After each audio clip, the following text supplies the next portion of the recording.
So, Eric, what is the deal with VCs and Delaware C Corps?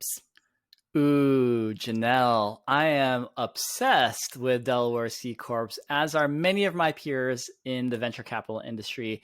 And the reason why is that Delaware C Corps have so many benefits to both investors as well as founders. So, what are we talking about? What are some of those benefits? Well, when it comes to Delaware C Corps, Janelle, I think that there are three big benefits that business owners should consider as to why they should form in Delaware. The first happens to be corporate governance laws.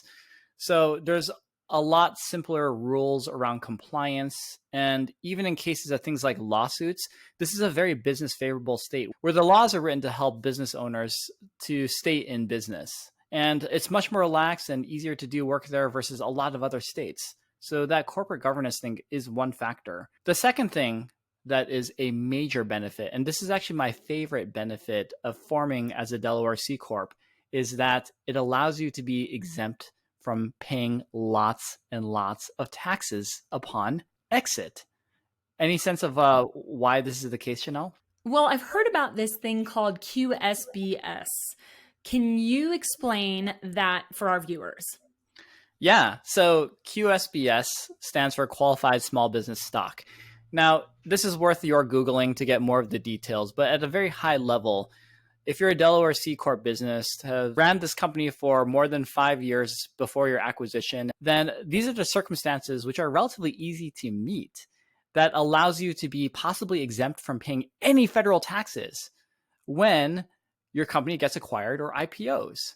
Now, it's not perfect. I'm kind of skipping some nuances here, but there's a lot of potential federal tax exemption possible, and it's only available for Delaware C Corp businesses. Now, this is the really cool part. This applies to founders, of course. You start your company, you meet these conditions 5 years later plus, and then you get to have this wonderful money and pay very little taxes on it. But it also applies to investors like myself who put in money in the early days. That means that me, along with my own limited partners, my investors may be exempt from paying taxes in many scenarios due to QSBS. And this, by the way, is only available when you are a Delaware C Corp business. So this taxing, Janelle, is another big reason why I love Delaware C Corps. And I think this brings me to the third thing. So this is a little bit more of a legal compliance kind of thing, but it's just far easier to buy shares into a Delaware C Corp as an investor. Delaware has set it up where, if we invest in Janelle's business and it's doing really well, maybe we actually have some ownership on her cap table. That is her structure of ownership. And she's, let's say, pumping tons of money, tens of millions of dollars a year. I don't have to pay any taxes or income taxes along the way as her business does well, even though I'm a part owner of her business in theory. I only get to pay those taxes at the very end when she gets acquired or IPOs on the gains that I make from being an early investor. And that is an unusual and wonderful treatment of taxes that you can find with Delaware C Corp structures. Wow. That's huge. So, between corporate governance and all those tax benefits, it's really clear that founders should incorporate in Delaware. But, real life scenario, what if you haven't? And you're looking at an acquisition or an IPO, what should a founder do if they haven't incorporated in Delaware? Yeah, Janelle. So that's a really great question. And to assist me on that, I've actually brought out a box of tissues because I actually might start crying from this quick story that I'm about to tell. Uncapped Notes is a series produced by Hustle Fund designed for first-time founders. Follow us on socials and don't forget to comment, like, and subscribe. So in my first company, it was a cool education business. I ran it as a California LLC, and it was really easy to set up, but it doesn't have or confer the same kinds of tax benefits as a Delaware C Corp. I ran this company for 7 years. It was awesome. And then we had a nice little outcome. A bigger media company comes around to buy us, and then we're celebrating, right? But then my tax accountant reaches out to me and says, like, I don't know if you need to hear this right now, Eric, but you actually have made a critical mistake.